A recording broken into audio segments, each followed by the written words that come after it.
I got so much more.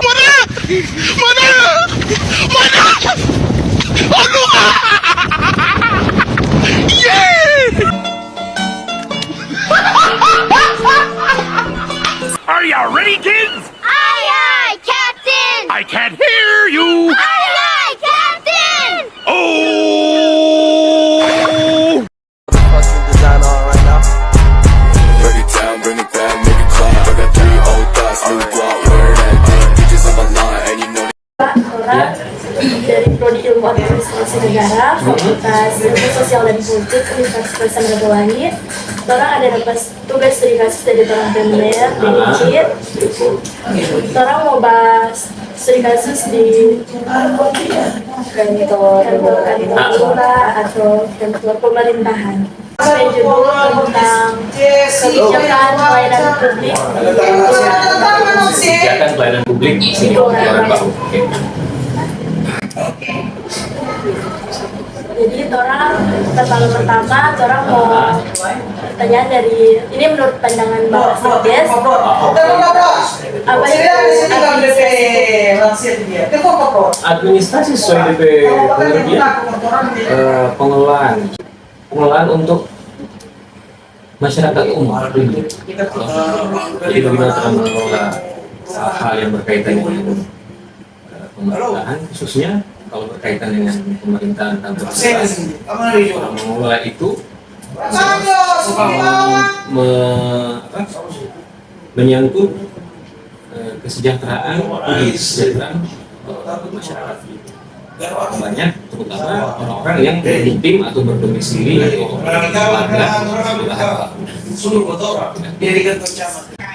bagaimana menurut Bapak masalah itu bagaimana cara menuntaskan masalah tersebut masalah yang berkaitan dalam pelayanan publik. Biasanya kalau pelayanan publik itu yang ada di sini, jadi masalah yang muncul biasanya itu karena masyarakat itu kan berbagai macam lapisan, berbagai macam latar belakang sosial, berbagai macam latar belakang pendidikan. Jadi dengan latar belakang ini semua, latar belakang kehidupan banyak hal yang membuat orang pola pikir, orang cara pandang, orang pengertian itu beda. Akhirnya jadi orang datang kemari, mungkin ini yang paling sering terjadi di kantor lurah untuk pelayanan publik. Pertama mungkin orang kurang paham sebenarnya apa yang orang butuhkan di kantor lurah. Orang menunggu sesuatu, betul nggak orang datang di kantor lurah? Atau mungkin orang harusnya pergi ke Casil misalnya, atau mungkin orang pergi ke dinas sosial misalnya. Yang mungkin karena itu orang keterbatasan pengertian tentang pelayanan apa yang bisa diberikan di kantor lurah. Itu yang paling sering jadi. Nah, jadi ketika orang datang sini, kalau misalnya orang salah alamat, berarti dari kantor lurah itu mencoba menjelaskan Bapak Ibu ini pengurusan surat-surat seperti ini langsung ke Capil misalnya, atau ini di dinas sosial langsung ke dinas sosial. Nah, itu yang paling sering. Baru yang kedua, kelengkapan berkas. Ini kalau bicara masalah-masalah toh.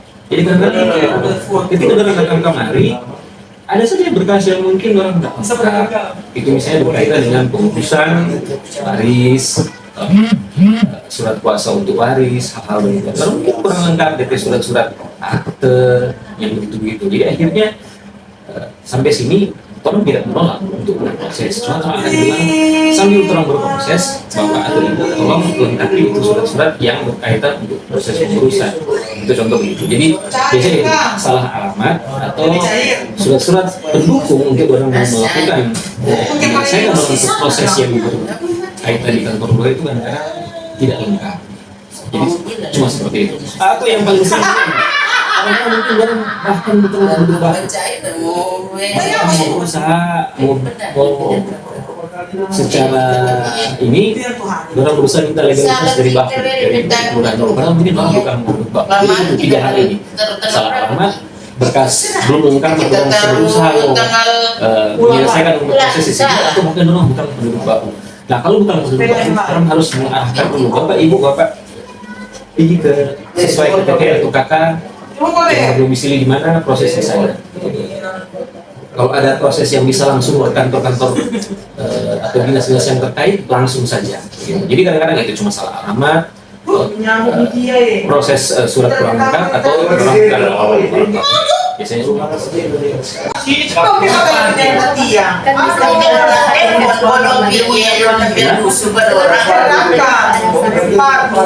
Iya, ada saksi, ada bukti. Jadi dua ibu teman saya ini saksi yang berbeda. Dan juga memberikan pendapat yang berbeda. Jadi ini mendukung ini nyanda misalnya, gitu. Terus yang misalkan saya yang benar, tapi dia memiliki saksi-saksi yang lebih banyak, sedangkan saya itu hanya diri saya sendiri. Oh, tetap ada. Jadi begini, ini kan orang ada level-level.